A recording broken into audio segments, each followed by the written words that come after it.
Buenas tardes, bienvenidas, bienvenidos a otro video del canal de YouTube. En este caso para charlar acerca de un tema que está en boga, al menos aquí en Argentina, como resultado de algunas declaraciones presidenciales. Concretamente, el presidente Javier Milei, antes de ser presidente, había dicho con cierto pesar que si bien el liberalismo era superior, esto es su opinión, ¿no? Pero el liberalismo, dice, es superior al socialismo en todos los aspectos, pero dice, ha perdido la batalla cultural, ¿sí?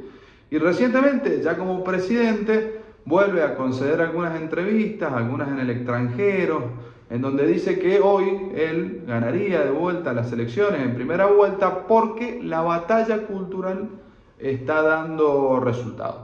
Sin ánimo de entrar en análisis electoralistas, que son sumamente disfuncionales y contrafácticos, especialmente en un año que no es electoral, sí me parece interesante detenernos, reflexionar acerca del uso o del mal uso o del abuso que se está haciendo de este concepto gramsciano de batalla cultural, ¿no? En el marco de la realidad política argentina.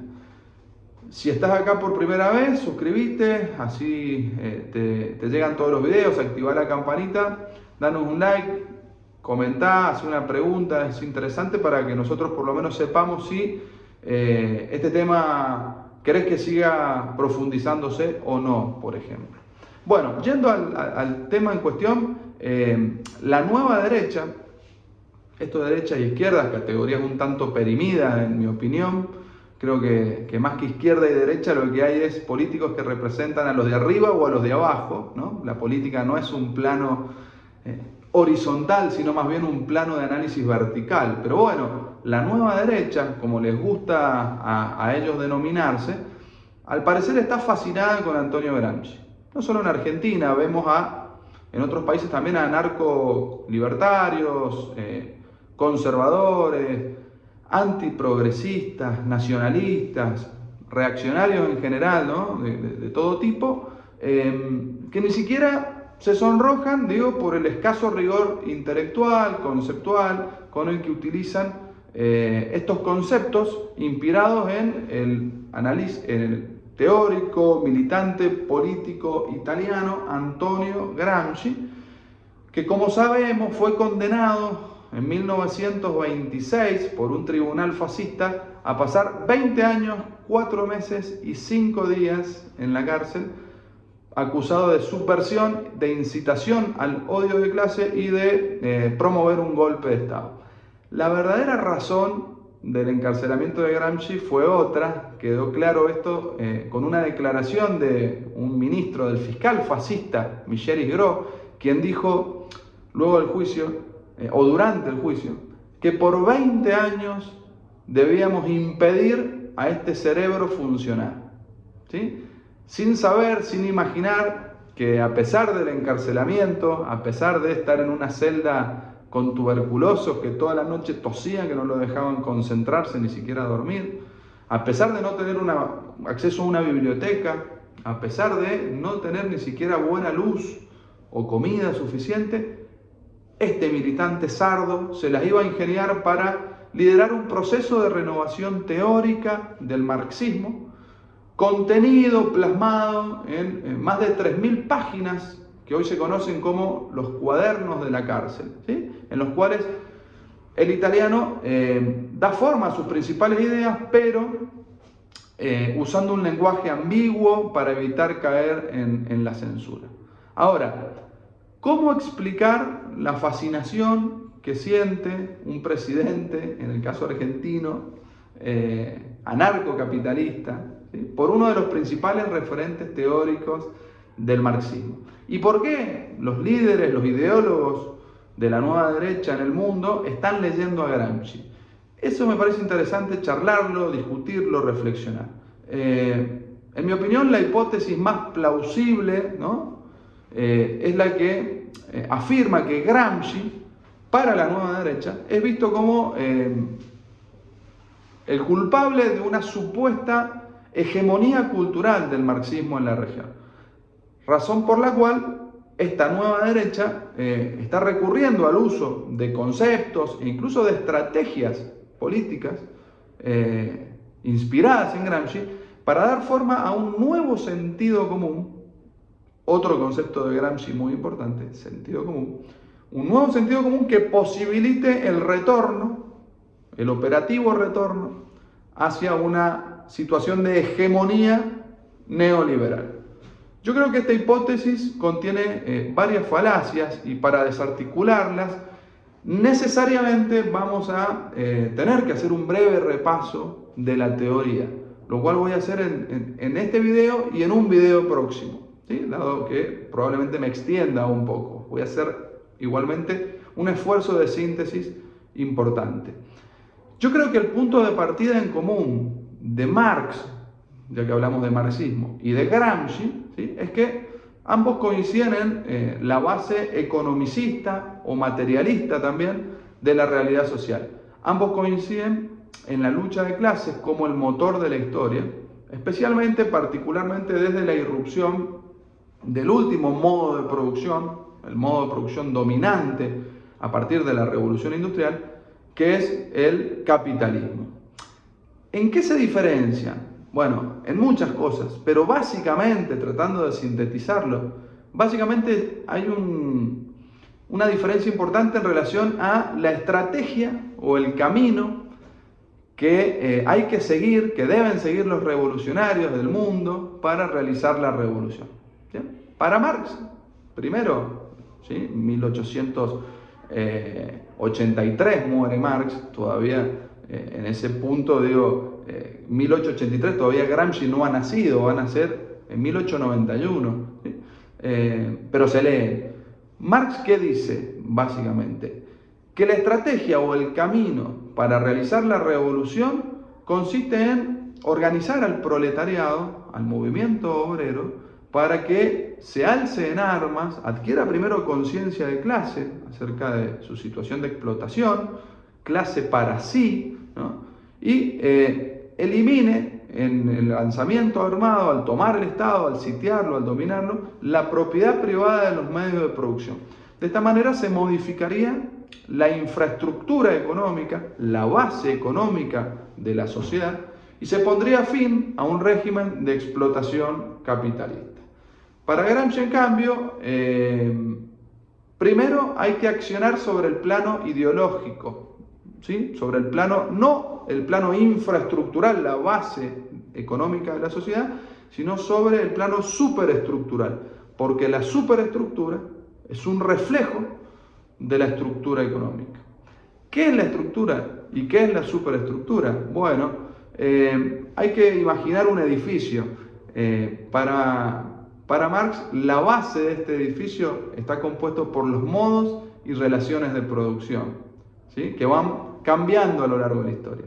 Gramsci, en cambio, pone énfasis en la variable superestructural, en la cultura, básicamente, antes que en la economía, ¿sí? Afirma Gramsci que primero, por tanto, hay que modificar el sistema de ideas, el sentido común, ¿sí?, que está impuesto por una clase dominante, y luego de cambiar este sentido común, esta cosmovisión del mundo, que es la hegemónica, luego de operar sobre esta superestructura, sí podemos cambiar la estructura económica, generar una revolución y promover una sociedad más igualitaria. Gramsci entonces va a hacer un aporte teórico muy importante al marxismo, va a ampliar la noción marxista tradicional del Estado.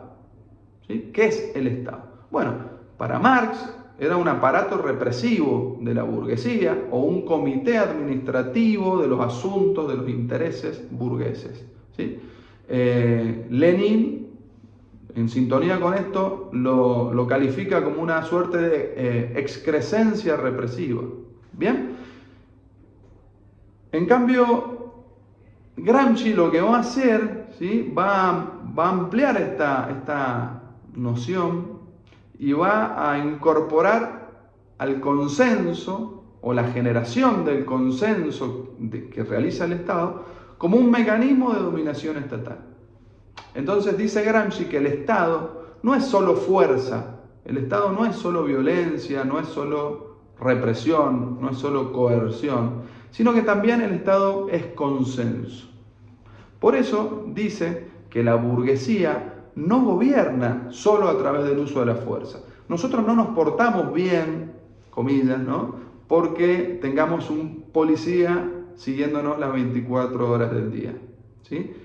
No es así. El Estado no usa solo la fuerza o la amenaza para mantener su dominio. Si así lo hiciera, dice Gramsci, si solo usara la fuerza, bueno, sería relativamente fácil derrocar al Estado, porque solo bastaría con armar un ejército similar o superior, y entonces ahí lo venceríamos. Pero esto no es tan fácil, no es tan sencillo, no basta solo con ganarle en el uso de las armas, ganarle en cantidad al duce, por ejemplo, en Italia, sino que lo que hay que hacer es primero dar una batalla en el plano de las ideas, en el plano del sentido común. ¿Por qué? Porque la clase hegemónica, hegemonía es un concepto también muy importante, que mantiene una dominación moral, intelectual, cultural en la sociedad, nos gobierna, esa clase hegemónica nos gobierna porque mantiene justamente una hegemonía cultural sobre la sociedad civil, ¿sí? Y es la sociedad civil la que sostiene al Estado, ¿sí? Es la sociedad civil la que lo legitima, porque presta su consenso al Estado, ¿sí? Y presta su consenso esta sociedad civil básicamente porque ha internalizado un sentido común que no le es propio, sino que no es lo natural, lo normal, sino que es un sentido común que ha sido construido artificialmente, no naturalmente, sino artificialmente, por una serie de individuos que Gramsci denomina intelectuales orgánicos, ¿sí? Orgánicos a la clase dominante, pertenecen orgánicamente, surgen de esta clase dominante y defienden los intereses de esta clase dominante, difundiendo y dando forma y socializando una serie de ideas que luego son tomadas por una serie de instituciones de la sociedad civil, como las escuelas, las universidades, la religión, la prensa, que lo que hacen es amansar a la sociedad. Lo que hacen con este sentido común estas instituciones es desalentar el potencial revolucionario. Son los famosos aparatos ideológicos del Estado que fueron descritos también por Louis Althusser. Ya para cerrar este primer video, quiero decir que el Estado, digamos, en la visión gramsciana, es mucho más que el aparato administrativo o represivo, sino que está compuesto también por una serie de organizaciones civiles, ¿sí? Estas instituciones de la sociedad civil, que en apariencia son como privadas, pero que en realidad, dice Gramsci, forman parte del aparato estatal. Por eso es que Gramsci piensa al Estado como un Estado ampliado, ¿sí? Hay una frase, una cita de Gramsci que lo denomina, lo define como hegemonía o consenso, el Estado, ¿sí? Es hegemonía o consenso acorazada, revestida de coerción. Por eso es que la clase dominante, nos dice Gramsci, siempre va a intentar promover el consenso de los gobernados. Pero, atención, porque va a reprimir a aquellos que no acepten este consenso, ¿sí? Si no aceptas el consenso, sos un díscolo, sos un desocupado, sos un jubilado que no está conforme con la jubilación, un piquetero, un docente universitario que está reclamando, un planero huelguista, un trabajador simplemente que está luchando por sus derechos.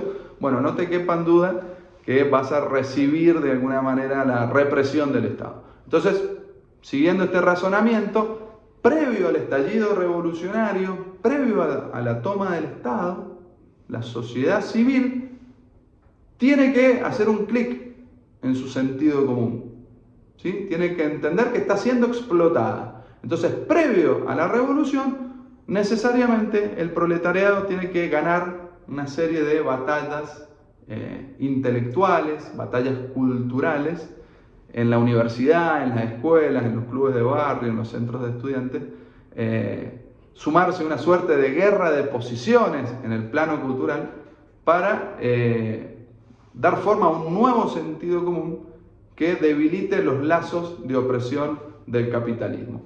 Esa es la condición sine qua non para la posterior revolución general del proletariado. La seguimos en un próximo video. Gracias.